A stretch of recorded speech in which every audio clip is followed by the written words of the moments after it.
Good morning friends और welcome to the prelims booster session. आज का पहला टॉपिक है शांति एक्ट। ये टॉपिक आपके गवर्नेंस के लिए इंपॉर्टेंट है। तो शांति एक्ट रिसेंटली पास किया गया है पार्लियामेंट में और इसने ओपन कर दिया है इंडिया के न्यूक्लियर पावर सेक्टर को प्राइवेट प्लेयर्स के लिए, और एक तरह से सिग्निफिकेंटली चेंज कर दिया है इसने इंडिया का न्यूक्लियर लाइबिलिटी फ्रेमवर्क। तो इंडिया का जो न्यूक्लियर लाइबिलिटी रिजीम था वो अदरवाइज गवर्न था बाय CLNDA एक्ट 2010, ताकि ये इंश्योर हो सके कि प्रॉम्प्ट कंपनसेशन मिल सके विक्टिम्स को in case of a nuclear accident. एक इम्पॉर्टेंट फीचर इसमें था राइट ऑफ रिकोर्स।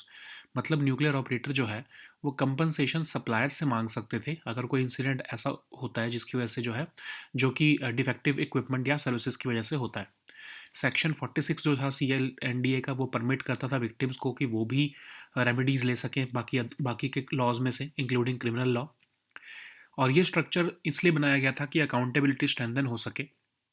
लेकिन इंटरनेशनल सप्लायर्स इसको क्रिटिसाइज करते थे, कहते थे कि इससे अनलिमिटेड लाइबिलिटी एक्सपोजर होगा। न्यूक्लियर एनर्जी कंट्रीब्यूट करती है सिर्फ 3% इंडिया की इलेक्ट्रिसिटी जनरेशन में। डिस्पाइट एम्बिशियस टारगेट, इसका जो शेयर है वो बहुत ही कम रहा है, क्योंकि हाई कैपिटल कॉस्ट है, सेफ्टी कंसर्न्स हैं और लाइबिलिटी इश्यूज रहते हैं। ठीक है, तो ये शांति एक्ट है क्या? तो जो शांति एक्ट है ये अलाउ करेगा प्राइवेट कंपनीज को कि वो ऑपरेट कर सके न्यूक्लियर पावर प्लांट्स इंडिया में, जो डोमेन अभी तक इंडिया के यूनियन गवर्नमेंट के पास ही होता था। तो ये एक्ट जो है वो लाइबिलिटी को एंटायरली ऑपरेटर पर शिफ्ट कर देगा और रिमूव कर देगा ऑपरेटर का right of recourse against suppliers. अब सप्लायर्स जो उनको बेसिकली उनको सू नहीं किया जा सकेगा डिफेक्ट्स इन इक्विपमेंट पर। ऑपरेटर की लाइबिलिटी जो है 100 करोड़ रहेगी स्मॉल प्लांट्स के लिए, 3000 करोड़ रहेगी तक रहेगी स्मॉल लार्ज प्लांट्स के लिए। और जो टोटल लाइबिलिटी है न्यूक्लियर एक्सीडेंट की, उसको 3900 करोड़ तक पे कैप कर दिया गया है, इंक्लूडिंग सेंटर्स कॉन्ट्रीब्यूशन। अब ये जो सेक्शन 46 था CLNDA का, वो भी ख़त्म कर दिया गया है ताकि जो है विक्टिम की ability to seek remedies under other laws भी लिमिट हो जाए। ठीक है, तो एक तरह से एक लेजिस्लेटिव फ्रेमवर्क भी दिया जा रहा है एटॉमिक एनर्जी रेगुलेटरी बोर्ड को। अब ये इस इश्यूज़ क्या हैं इसके अंदर? जो भी मेजर न्यूक्लियर एक्सीडेंट्स हमने देखे हैं उसमें डिज़ाइन फ्लॉज और इक्विपमेंट वल्नरेबिलिटीज़ ही जो है वो रीज़न होती थी। लेकिन despite historical evidence, multinational suppliers जो हैं वो कहते थे शुरू से कि इंडिया की जो लाइबिलिटी फ्रेमवर्क है वो इन्वेस्टमेंट को डिस्करेज कर रहा है।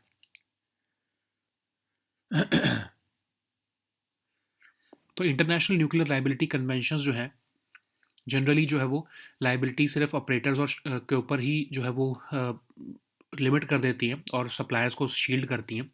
जो शांति एक्ट है वो इसी पर्टिकुलर डोमेस्टिक फ्रेमवर्क, इंडिया के डोमेस्टिक फ्रेमवर्क को इसी इंटरनेशनल नॉर्म्स के साथ अलाइन कर रहा है।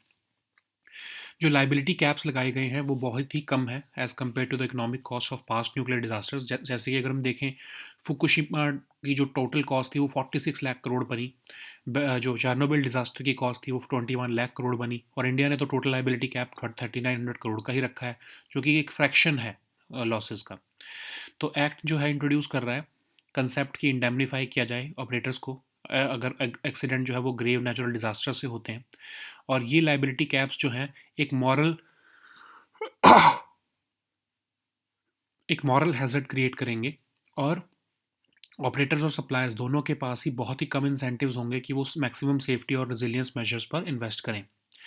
तो अगर हम देखें तो जो न्यूक्लियर एनर्जी प्रोजेक्ट्स हैं उसमें बहुत ही कैपिटल इन्वेस्टमेंट चाहिए होती है। सिर्फ अगर हम दो वेस्टिंग हाउस के रिएक्टर्स देखें यूएस के, वो $18 बिलियन का एक है।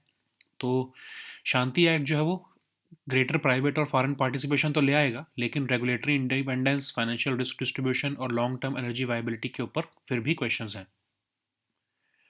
नेक्स्ट हम टॉपिक देखते हैं India's new CPI series. Topic economically important है। तो अभी 12 फरवरी को ministry of statistics and programme implementation ने इंडिया का पहला retail inflation data under new CPI series जो है वो रिलीज़ किया है। तो रिटेल इन्फ्लेशन जनवरी 2026 की 2.7% प्रोविजनल आई है। और ये रिवीजन जो है बेसिकली इसमें क्या किया गया है, जो 2012 का बेस ईयर था उसको हटाकर अब 2024 का बेस ईयर कर दिया गया है। तो ये न्यू CPI जो है वो अलाइन कर रही है इन्फ्लेशन मेजरमेंट को करंट कंजम्पशन रियलिटीज़ के साथ। CPI जो है वो प्राइमरी इन्फ्लेशन मेजर होता है RBI की मॉनेटरी पॉलिसी कमेटी का, और जो वॉलेटाइल फूड आइटम्स हैं उनका अपने लोअर वेट करके क्या किया है कि उससे शॉर्ट टर्म फ्लक्चुएशंस को रिड्यूस किया है, और क्लियर इन्फ्लेशन सिग्नल्स के बारे में हमें इससे पता लगेगा। तो ऑफ कोर्स जैसे आपको बताया कि 2024 का बेस ईयर कर दिया गया है, 12 कंजम्पशन डिविजन्स ऐड किए गए हैं, टोटल आइटम जो है इंक्रीज़ कर दिए गए हैं, और न्यू सीरीज़ कलेक्ट करती है डेटा ज़्यादा सोर्सेज से फ्रॉम द कंट्री, और इवन 12 ऑनलाइन मार्केट प्लेसेस से भी जो है डेटा कलेक्ट किया जाएगा। अब कुछ और हम चेंजेस देखते हैं। जो फूड एंड बीवरेजेस है उनका वेट को रिड्यूस किया गया है, तो मतलब हेडलाइन इन्फ्लेशन जो है वो ज़्यादा वॉलेटाइल नहीं रहेगी अब। हाउसिंग को की कैटेगरी को एक्सपैंड करके उसमें वाटर, इलेक्ट्रिसिटी, गैस और बाकी के फ्यूल्स भी इंक्रीज़ किए गए हैं और डाले गए हैं, और उसकी वजह से वेट को इंक्रीज़ भी किया गया है। अब चैलेंजेस क्या हैं? लॉन्ग टर्म एनालिसिस करने में कॉम्प्लिकेशन होगा, और ओल्ड सीरीज़ ट्रेंड्स के हिसाब से को जो है ओल्ड सीरीज़ जो है के जो ट्रेंड्स थे उसके साथ लिंक करने में मुश्किल होगी, डेटा इनकन्सिस्टेंसी होगी। इंडिया जो है एक लोअर मिडिल इनकम कंट्री है, जहाँ पर अभी भी फूड इन्फ्लेशन एक जो है वो इम्पॉर्टेंट फैक्टर होता है, तो वहाँ पर हमें इसलिए रेगुलर रिवीजन साइकिल्स चाहिए होती हैं। इनफॉर्मल कंजम्पशन जो है अभी भी अंडर रिपोर्टेड रहती है, तो इसलिए जो है हम ये डेटा सही से रूरल डेटा जो है वो रिफ्लेक्ट नहीं कर पाएगा रियलिटीज़ को। और डिजिटल मार्केट प्लेस जो है उस पर तो प्राइसेस जो हैं वो फ्लक्चुएट होते रहते हैं डायनामिकली, तो of course real time digital price collection systems हमें लाने पड़ेंगे। ठीक है, नेक्स्ट हम टॉपिक देखते हैं इंडियाज़ एआई एप्लीकेशन स्टैक। ये टॉपिक इकोनॉमी के लिए इंपॉर्टेंट है। तो इंडिया का जो एआई सक्सेस है वो जीपीयू क्लस्टर्स की बजाय ज़्यादा उस पर डिपेंड करेगा कि कैसे AI applications everyday life improve कर रही हैं, ये इकोनॉमिक सर्वे कह रहा है। ठीक है, तो अगर हम देखें तो हेल्थ केयर में जैसे नीरामाई है, वो एक non invasive AI based thermal imaging tool है ब्रेस्ट कैंसर स्क्रीनिंग का।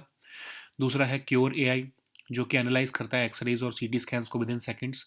फिर है एआई स्टेथ, जो कि कन्वर्ट करता है हीट एंड लंग साउंड्स को विजुअल वेव फॉर्म्स में, जो कि हेल्थ वर्कर्स को कार्डियक और रेस्पिरेटरी प्रॉब्लम्स को अर्ली डिटेक्ट करने में हेल्प करेगा।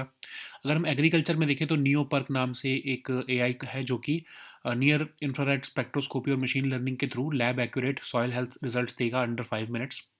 फिर कॉटन एस है, जो कि फार्मर्स को अलाउ करेगा पेस्ट इमेजेस अपलोड करके और लोकलाइज पेस्टिसाइड एडवाइस लेने को।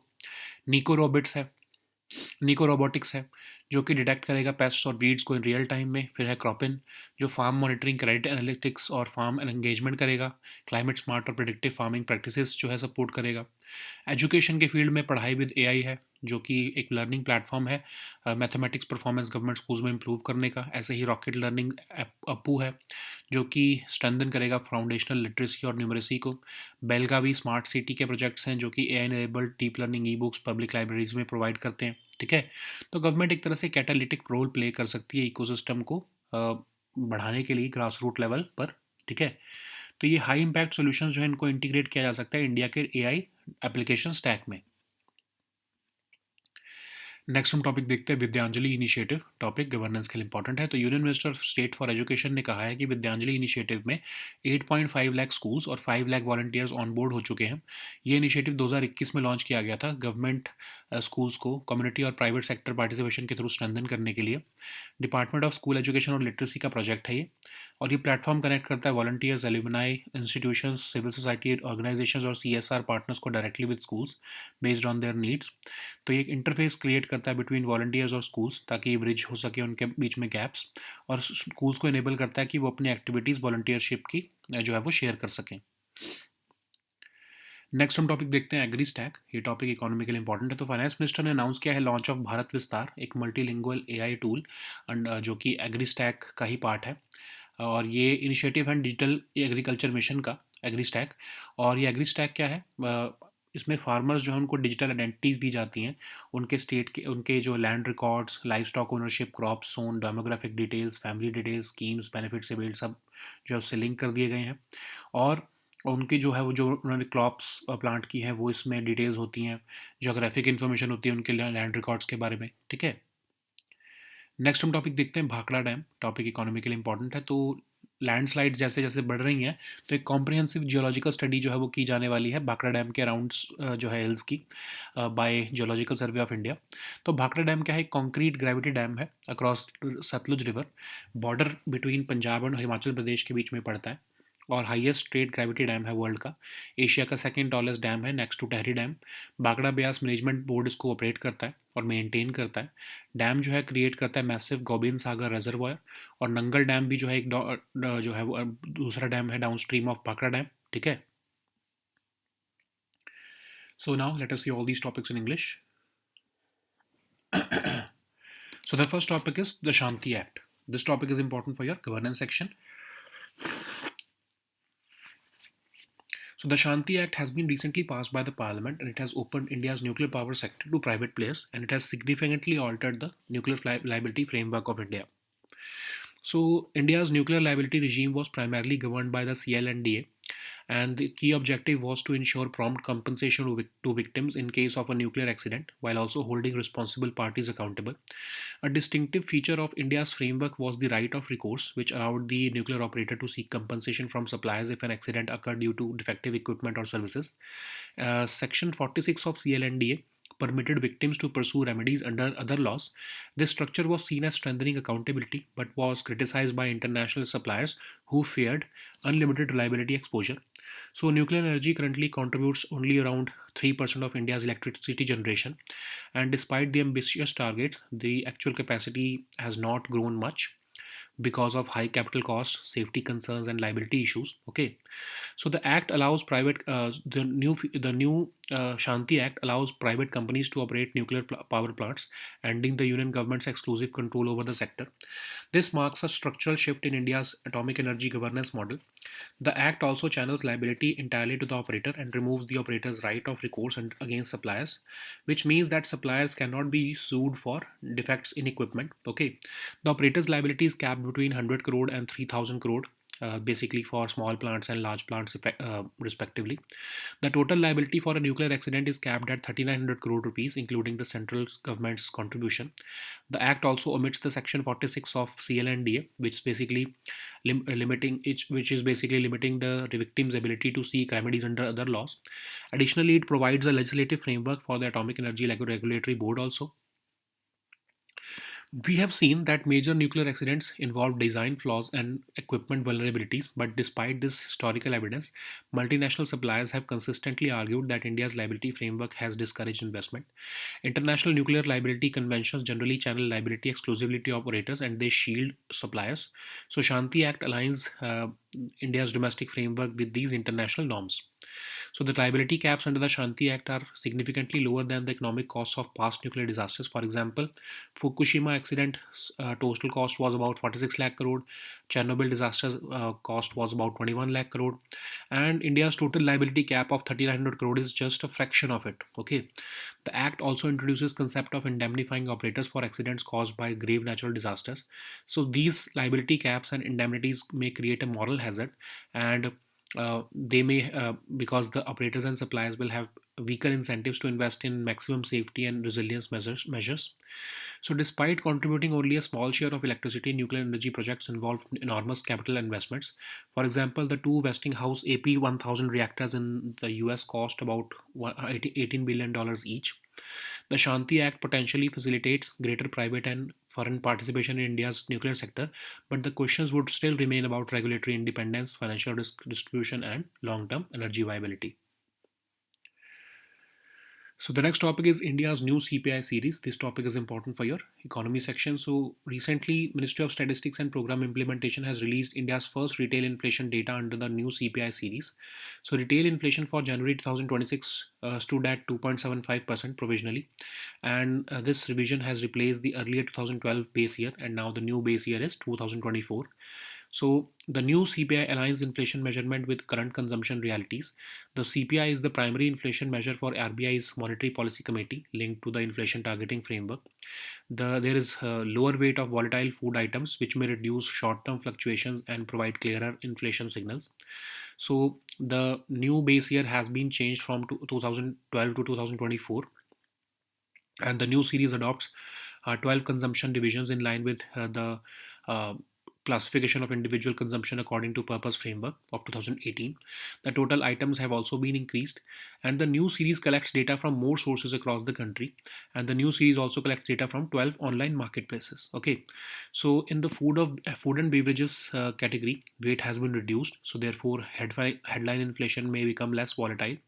In housing category, the weight has increased, and it has expanded to include electricity, water, gas, and other fuels. Okay, so what are the challenges? So this would complicate long term analysis because there will be break in time series. So the past or old series trends would be difficult to be compared or linked to the new series. Okay, India remains a lower middle income economy where food inflation impacts welfare significantly.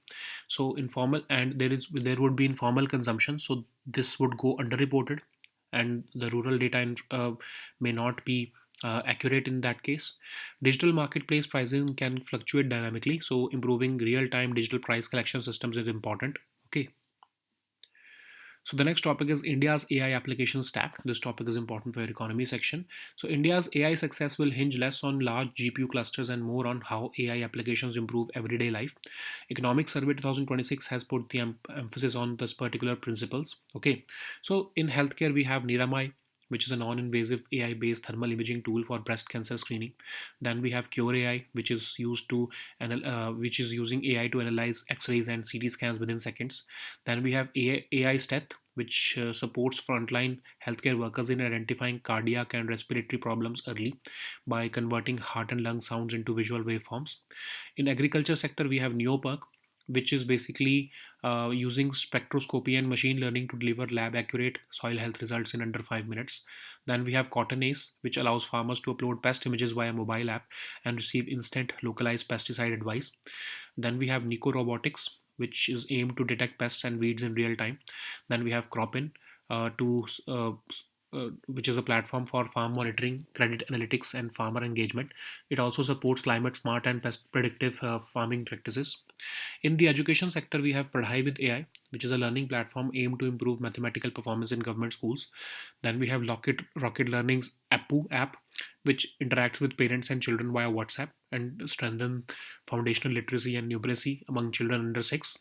Then we have Belgavi Smart City Adaptive Ebooks, which basically introduces AI-enabled deep learning ebooks in public libraries. Okay, so government can play a catalytic role in these AI stacks so as to enable an ecosystem for grassroots AI innovation. So once proven domestically, high impact solutions must be integrated into an India AI application stack. Okay. So the next topic is Vidyanjali initiative. This topic is important for your governance section.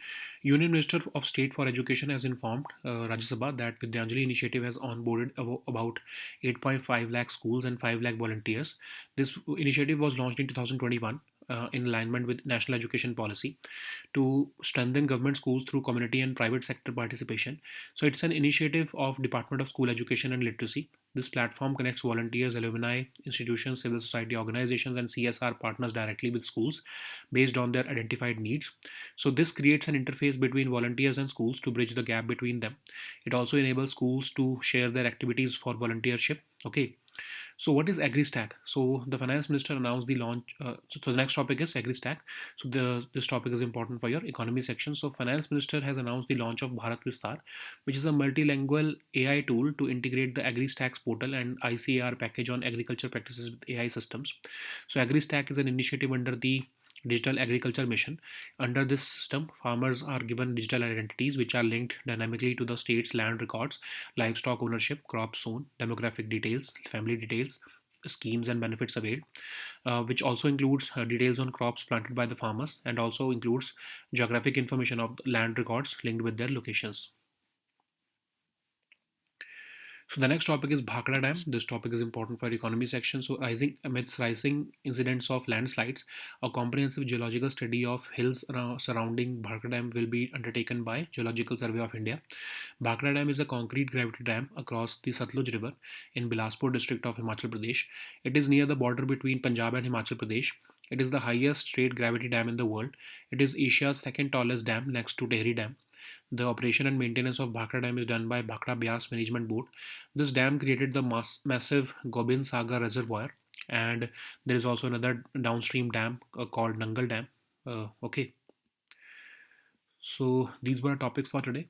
We'll meet next time with new topics. Until then, goodbye and take care.